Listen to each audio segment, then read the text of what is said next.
wabarakatuh.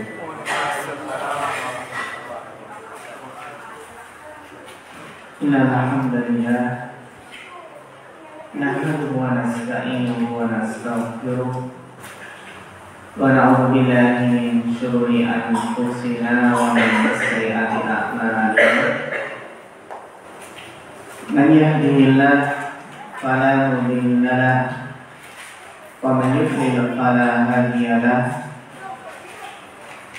Asyhadu an la ilaha illallah wahdahu la syarika lahu wa asyhadu anna Muhammadan abduhu wa rasuluh. Allahumma shalli wa sallim wa barik wa an'im ala abdika wa rasulika Muhammad wa ala alihi wa sahbihi wa man tabi'ahum bi ihsanin ila yaumiddin, amma ba'd.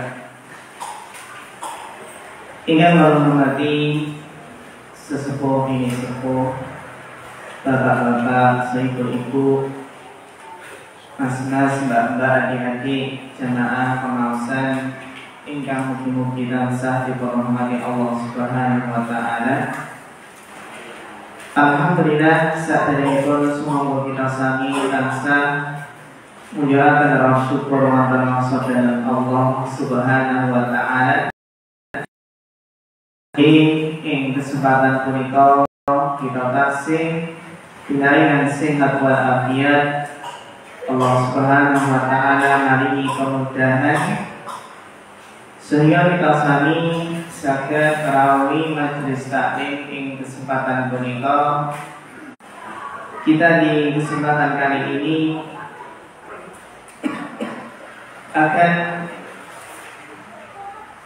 membicarakan tentang sesuatu yang paling mulia dalam tubuh ini, sesuatu yang sangat penting untuk senantiasa kita perhatikan, karena itu menentukan selamat atau tidaknya nanti kita di akhirat. Sesuatu yang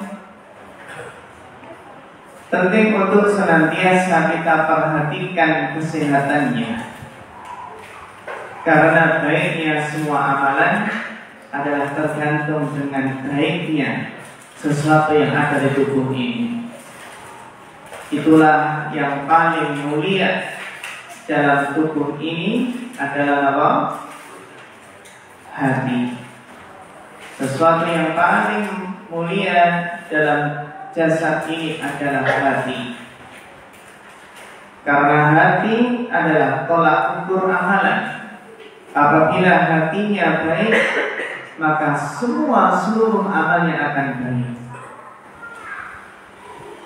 Sehingga penting untuk senantiasa kita memperhatikan kondisi hati ini. Orang yang beriman itu Pak Bu senantiasa peka dengan kondisi hatinya. Dia itu sadar kapan hati ini nggak beres, kapan hati ini kok perasaan hati ini baru sakit. Dia merasakan hati ini baru lemah. Jadi orang yang cerdas adalah orang yang bisa muhasabah, bisa mengintrospeksi kondisi hatinya. Sedangkan orang yang lalai adalah orang yang tidak memperhatikan, kurang memperhatikan, dan tidak mengetahui bagaimana kondisi hatinya.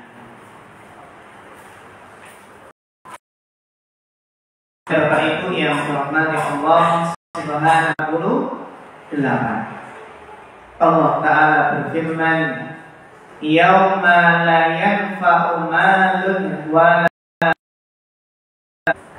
pada hari kelak, di hari kiamat, hati yang bersih, hati yang sehat, hati yang selamat dari berbagai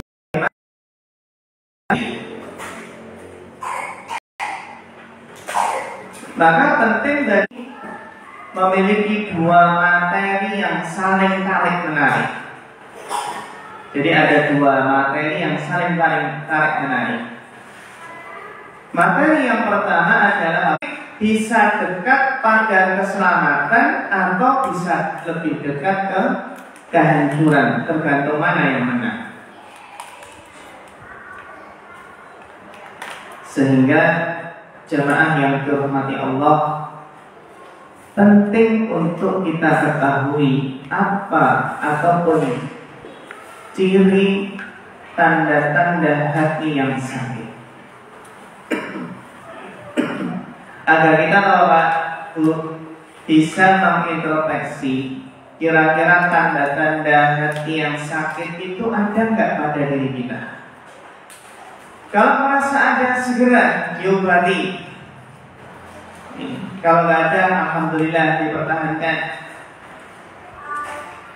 Para ulama menjelaskan bahwasannya di antara tanda hati yang sakit adalah hati seorang hamba yang sulit merealisasikan tujuan penciptaan dirinya. Hati yang sakit itu tandanya apa? Hati yang tidak mengenal Allah. Berarti hati yang sakit itu malas kalau belajar akidah, malas belajar tauhid, asma wa sifat. Karena ciri yang utama, ciri yang sangat kelihatan di sini adalah hati yang sakit itu hati yang nggak mengenal Allah, nggak ma'rifatullah. Hati yang sakit itulah adalah hati yang tidak mencintai Allah. Hati yang sakit adalah hati yang tidak rindu untuk bertemu dengan Allah. Karena mukmin yang sejati itu ada kerinduan untuk bertemu dengan Allah yang telah menciptakannya.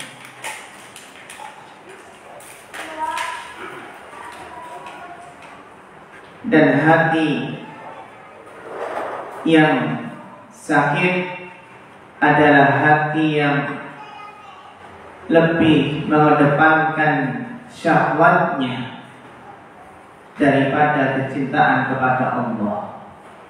Sehingga seorang hamba yang hatinya sakit lebih senang memperturutkan hawa nafsunya daripada mentaati Allah, daripada mencintai Allah.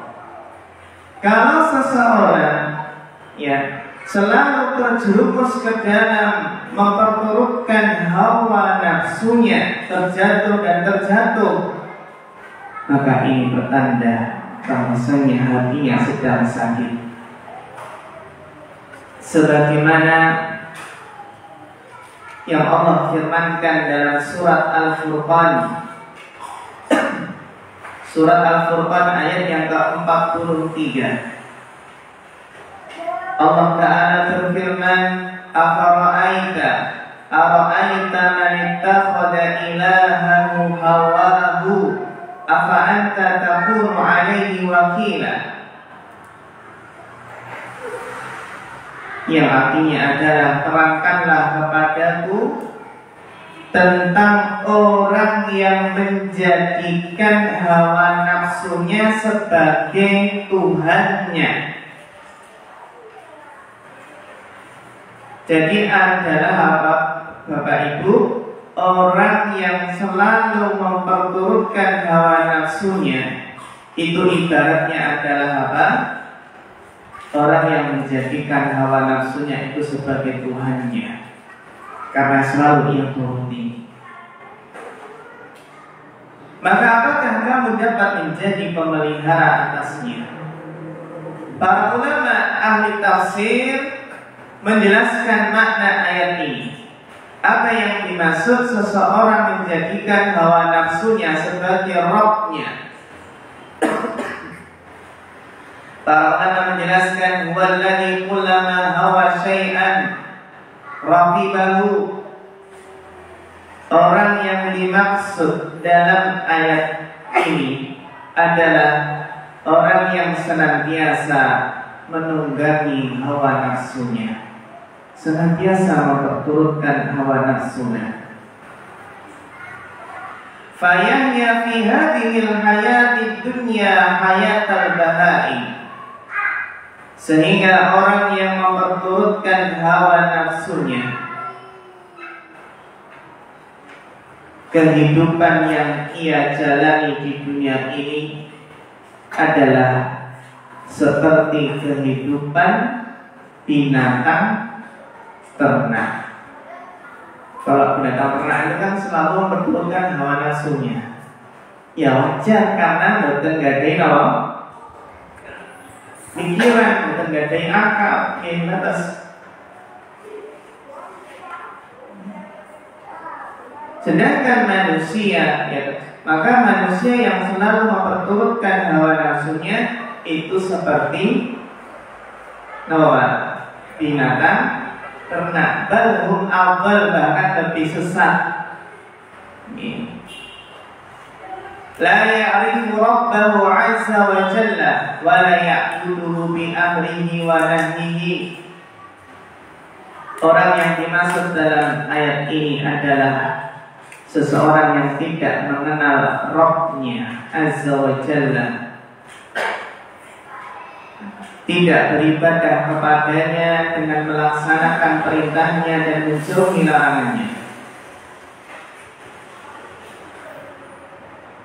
Kama qala ta'ala, yatamatta'una wa ya'kuluna kama ta'kulul an'amu wan naru maswal lahum. Seperti apa yang Allah firmankan, dan orang-orang kafir itu bersenang-senang di dunia. Ya tamatta'una, orang kafir itu ya sifatnya adalah bersenang-senang di dunia, dan mereka makan akhirat. Yang mereka kejar hanya dunia. Wan naru maswal lahum, dan neraka jahanamlah tempat tinggal mereka. Maka demikianlah di akhirat kelak, seseorang yang tidak mengenal Allah ketika di dunia, nggak mau mengenal Allah, nggak mau beribadah kepada Allah, maka nerakalah tempat tinggalnya. Bahkan para ulama menjelaskan kenikmatan di surga, sejauh mana seseorang merasakan kenikmatan di surga adalah tergantung sejauh mana makrifatullahnya ketika di dunia. Semakin seorang hamba itu makrifatullah, semakin mengenal Allah di dunia ini, mengenal Allah melalui ayat-ayatnya, baik ayat-ayat dalam Al-Quran ataupun ayat-ayat berupa ciptaannya, maka semakin mengenal Allah, dia akan semakin merasakan kenikmatan di surga pula.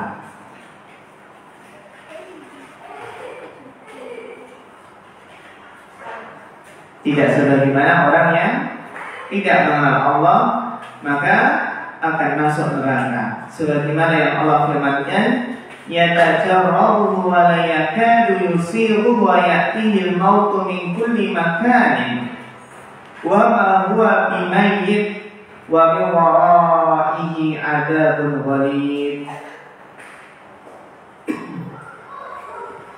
Diminumnya air nanah itu, hampir dia tidak bisa menelannya. Minum air tidak bisa menelannya. Dan datanglah bahaya maut kepadanya dari segenap penjuru, tetapi dia juga tidak mati. Jadi di neraka itu nggak mati, dan di hadapannya masih ada azab yang sangat berat. Ini jadi ciri hati yang sakit adalah hati yang tidak mengenal Allah, tidak mau beribadah kepada Allah, tidak mencintai Allah, tidak berharap kepada Allah, tidak takut kepada Allah. Intinya ciri hati yang sakit adalah tidak makrifatullah. Sehingga jamaah yang dirahmati Allah, tugas kita ini bagaimana menguatkan ma'rifatullah kita. Semangat belajar akidah, semangat belajar ilmu tauhid. Karena inna syarafal ilm bi syarafil ma'lum. Sesungguhnya mulianya suatu ilmu itu adalah tergantung apa yang dipelajari. Yang dipelajari semakin mulia, maka ilmu tersebut semakin mulia. Sehingga ilmu yang paling mulia adalah ilmu akidah, ilmu tauhid. Karena mempelajari tentang Allah Subhanahu wa ta'ala. Ciri yang kedua, yang ini perlu sekali untuk kita renungkan. Ciri yang kedua ini, di antara ciri hati yang sakit adalah merasa tidak terluka ketika melakukan dosa dan maksiat. Jadi di antara tanda hati yang sakit adalah pemiliknya tidak merasa terluka akibat tindakan-tindakan kemaksiatan.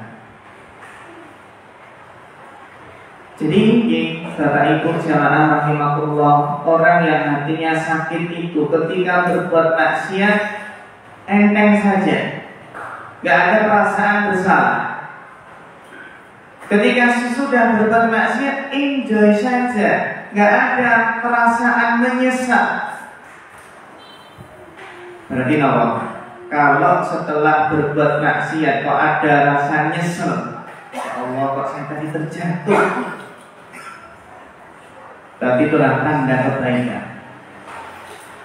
Sebaliknya kalau berbuat maksiat setiap hari terasa biasa-biasa saja, yang mana jamaah rahimahullah kita hidup di zaman sekarang ini yang tersebarnya fitnah, menjaga pandangan itu sangatlah susah. Di mana-mana tersebar aurat lawan jenis. Nah, ketika seseorang melihat aurat dan tidak menundukkan pandangan, dia merasa biasa saja karena sering melihat,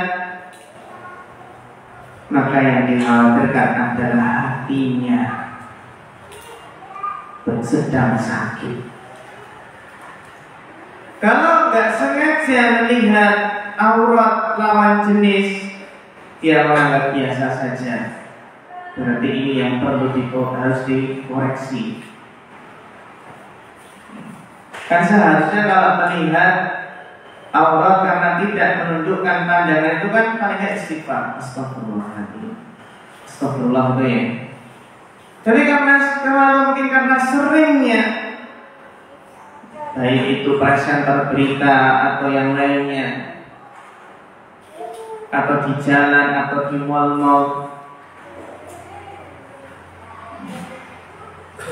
sehingga hati yang sakit itu adalah hati yang tidak terluka, merasa tidak terluka karena suatu perbuatan dosa dan maksiat.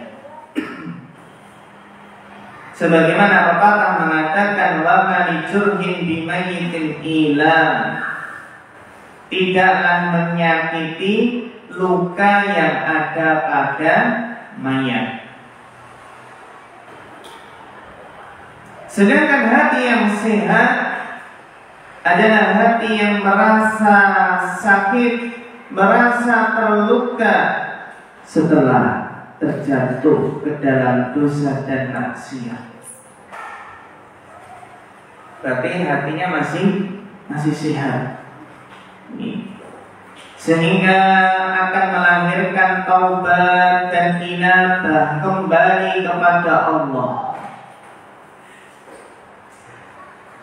Jadi kalau orang setelah berbuat maksiat ada penyesalan, maka itu tanda yang baik.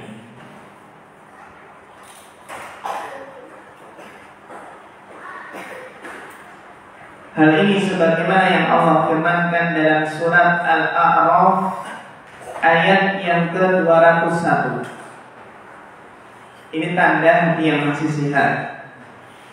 Allah Ta'ala berfirman, Innal ladzina taqaw idza massahum ta'ifun minasyaitani tadhakkaru fa idza hum mubsirun.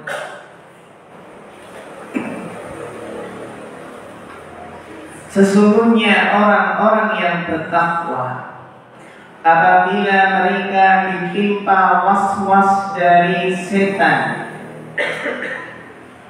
apabila terjatuh ke dalam dosa dan maksiat, tadzakkaru, maka mereka segera ingat Allah.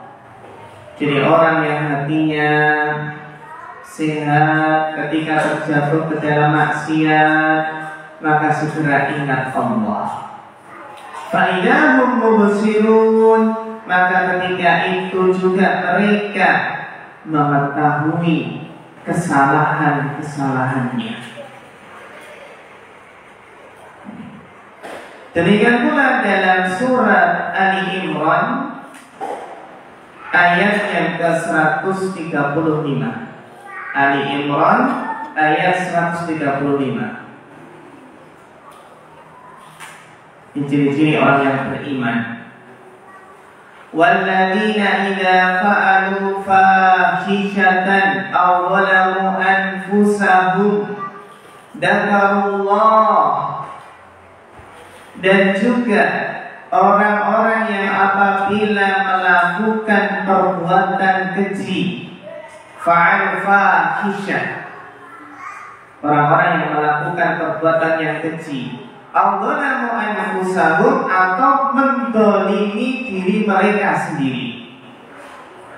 Nah, kalau orang yang beriman, dzakarullah, ketika tergelincir sehingga berbuat keji, mendolimi diri sendiri dengan dosa dan maksiat, mereka segera mengingat Allah.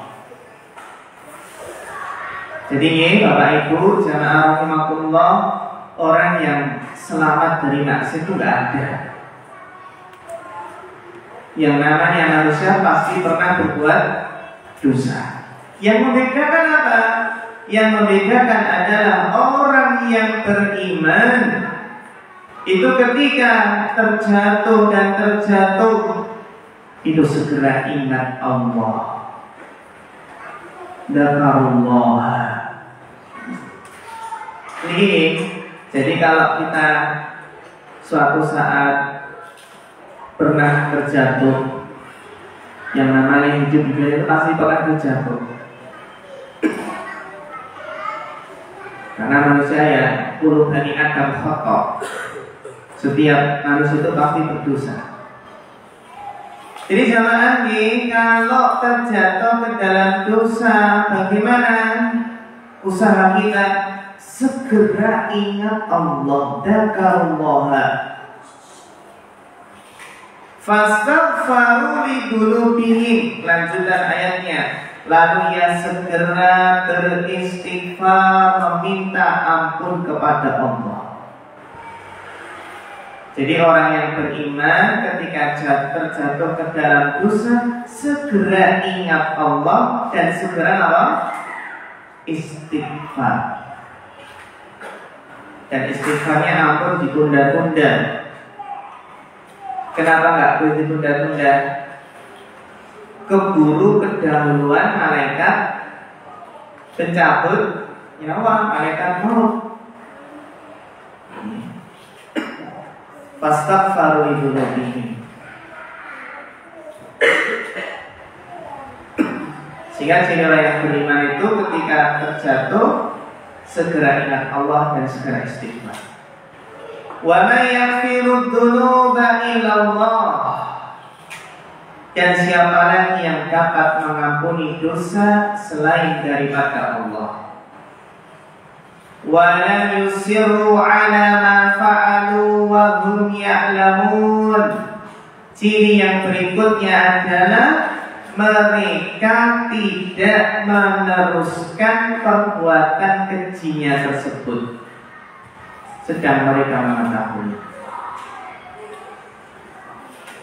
Jadi orang beriman itu tidak isror. Isror itu terus menerus terjatuh ke dalam dosa dan maksiat.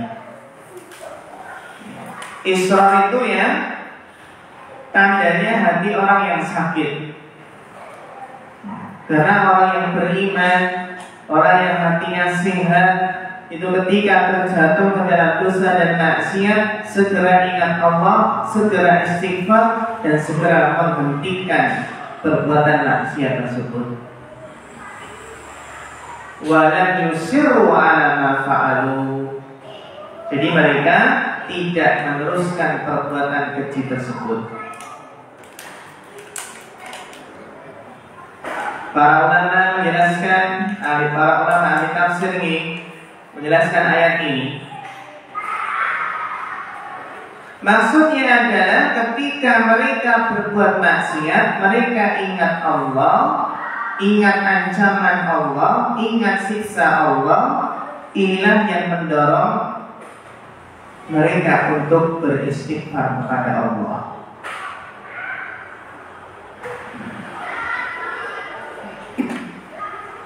Jadi mungkin Allah ciri yang keberapa? Yang kedua, tidak merasa terluka akibat dosa dan maksiat, tidak ada perasaan menyesal. Yang ketiga, apa ciri hati yang sakit? Kata para ulama, tanda hati yang sakit adalah pemiliknya tidak merasa risih dengan kebodohannya terhadap kebenaran, tidak merasa risau, tidak ada merasa galau, ya, tidak merasa risih dengan kebodohannya. Jadi tanda orang yang hatinya sakit, tidak resah dengan kebodohannya.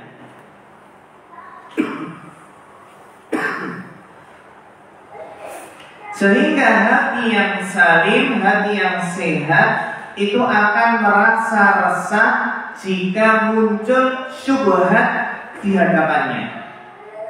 Syubhat itu kan ya adanya syubhat yang masuk pada diri seseorang karena nggak punya ilmu. Karena untuk melawan fitnah syubhat itu dengan apa? Ilmu. Ya.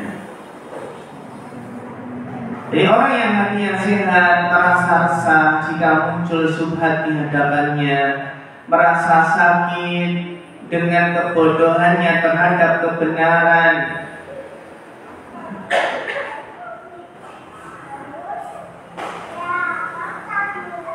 Jadi hati yang sakit itu nggak paham agama, merasa loh biasa-biasa saja, nggak ada perasaan resah itu loh. Ini hati yang sakit. Jadi hati yang sehat adalah apa? Resah. Jika nggak paham ilmu agama itu resah. Jika hari ini nggak dapat ilmu agama, merasa resah. Karena kejahilan, kebodohan, para ulama menjelaskan kejahilan, kebodohan terhadap agama itu adalah musibah terbesar.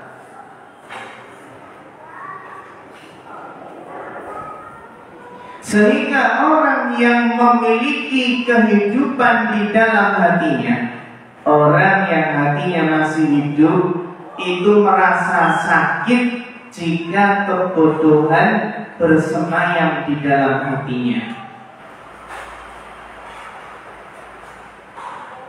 Sehingga sebagian ulama ada yang mengatakan ma'asallaha bidanbin akbah minal jahli. Adakah dosa kemaksiatan kepada Allah yang lebih buruk daripada kebodohan? Adakah dosa kemaksiatan kepada Allah yang lebih buruk dari kebodohan? Imam Sahal pernah ditanya, ya Aba Muhammad, ayu syai'in akbah minal jahl? Wahai Abu Muhammad, bagi wonten yang naminipun Abu Muhammad, betul? Abu Muhammad itu apa? Kunyahipun Abu Muhammad. Wahai Abu Muhammad, adakah sesuatu yang lebih buruk dari kebodohan? Abu Muhammad menjawab, al-jahlu bil jahli. Bodoh terhadap kebodohan. Kemudian dia berkata, ya, shadaqa li'annahu yasudu ba'dal ilmi bil kulliyah. Jadi adakah sesuatu yang lebih buruk dari kebodohan? Jawabannya adalah bodoh terhadap kebodohan. Maksudnya apa? Dia itu nggak tahu kalau sebenarnya dia itu bodoh. Dia nggak menyadari kalau dia itu bodoh. Inilah yang akan menutup pintu ilmu, menghalangi dia apa? Dari ilmu, karena merasa nggak bodoh itu. Jadi orang yang merasa pintar itu kan apa? Ya, dia nggak mau belajar, dia nggak mau ngaji. Ada gini. Sahabat-sahabat ada? Sahabat, gini. Amin.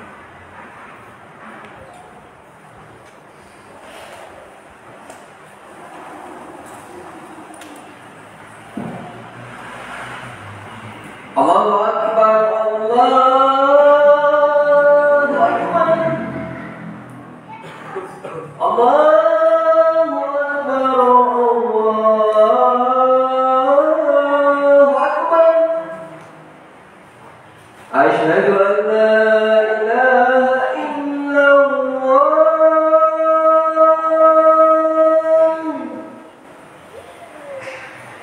Asyhadu an la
Kebodohan adalah kematian sebelum pemiliknya mati.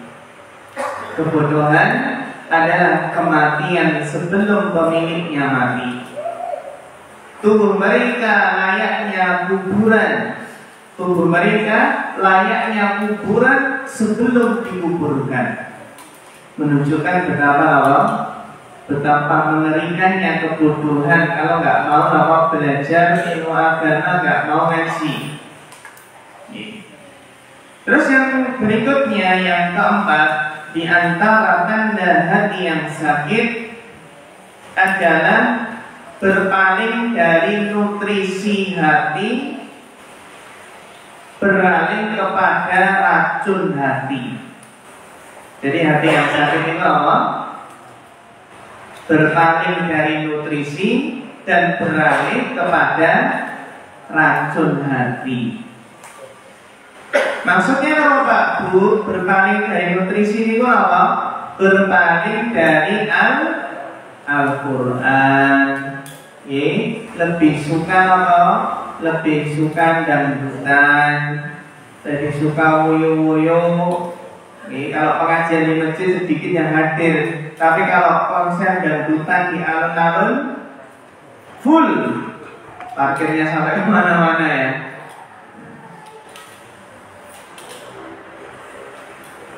Iya. Kemudian ciri yang berikutnya, jadi lebih suka racun hati daripada nutrisi hati. Ciri yang kelima adalah lebih condong. Jadi hati yang sakit itu condong kepada dunia dan lalai terhadap akhirat.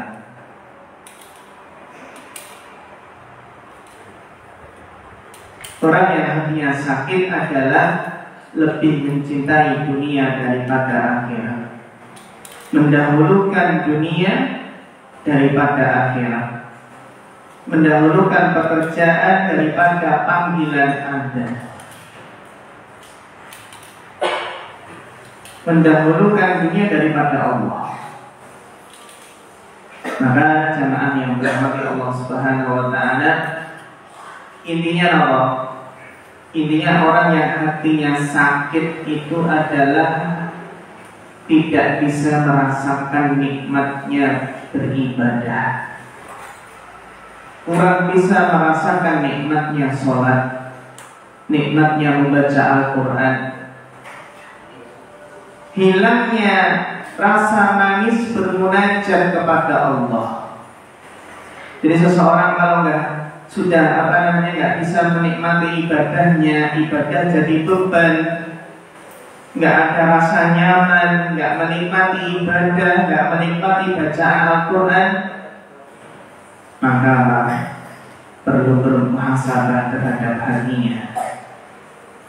Ya terus obat hatinya apa? Obat hatinya tombol hati ana 5 perkara ini. Itu sebagaimana yang dijelaskan oleh Imam Nawawi dalam kitab At-Tibyan. Ini bisa dilihat di situ. Napa? Tombo ati ono 5 perkara ini yang kita bisa mengamalkannya, sebagaimana Imam Nawawi berkata dalam At-Tibyan fi Adabi Hamalatul Quran. Ibrahim Al-Khawas, jadi tombol hati itu yang mengatakan Ibrahim Al-Khawas berkata obat hati ada 5. Yang pertama membaca Al-Quran dan tadabbur, merenunginya. Yang kedua apa? Rajin mengosongkan perut. Maksudnya apa? Benar berpuasa. Yang ketiga mendirikan sholat malam. Yang keempat merendahkan diri kepada Allah dengan doa dan zikir. Kalau ada kan zikir menginginkan suwi. Yang kelima adalah bermajelis, bergaul dengan orang-orang soleh. Wallahu ta'ala a'lam. Ada sedikit pertanyaan. Apa perbedaan hati sakit dan baperan? Kalau hati yang sakit itu adalah hati yang berpenyakit, dengki, iri hati, sombong, riya, ujub, dan lain sebagainya. Sedangkan baperan itu apa? Mudah terbawa perasaan ini. Jadi rumongso orangnya sering rumongso ini ya. Baper setelah apa perasaan. Ya benten nih, benten. Kalau penyakit hati itu ya apa? Penyakit hati itu parah dalam artian mengandung dosa. Beda dengan baperan, asalkan baperan ini bukan seudon, maka tidak sampai ke derajat dosa. Itu nih. Jadi kan beda antara apa? Penyakit hati dengan baperan. Bagaimana menyikapi adanya syubhat mengapa Allah tidak menciptakan makhluk yang lebih besar? Makhluk yang lebih besar. Maksudnya apa nih? Lebih besar dari Allah. Makhluk yang paling besar adalah Arsy. Jadi pertanyaan di sini ya pertanyaan yang mustahil. Allah itu Allahu Akbar. Allah Maha besar, yang gak ada yang lebih besar daripada Allah. Nah, ini pertanyaan-pertanyaan yang mustahil. Dan kalau tidak bisa, kalau Allah gak bisa menciptakan makhluk yang lebih besar darinya, berarti Allah memadam.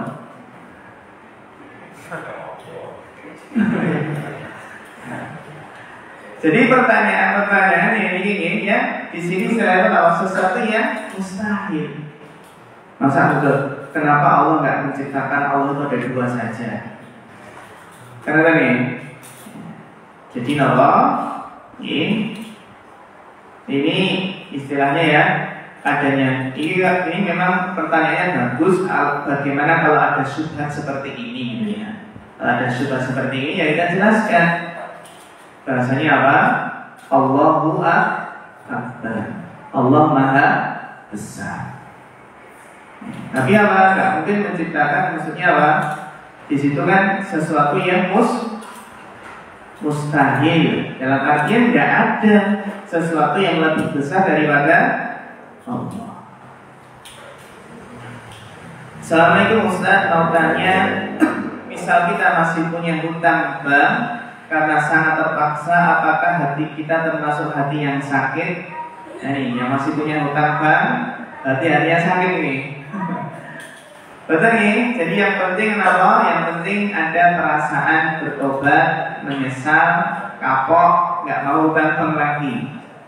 Itu hati bagus, nih. Beda kalau apa? Kalau hatinya si pengen hutang bank lagi, nah itu yang bermasalah. Jadi dalam hati yang penting apa? Yang penting bertobat, beristighfar, dan berusaha support tenaga untuk tidak terjatuh lagi. Semoga Allah memudahkan dalam apa?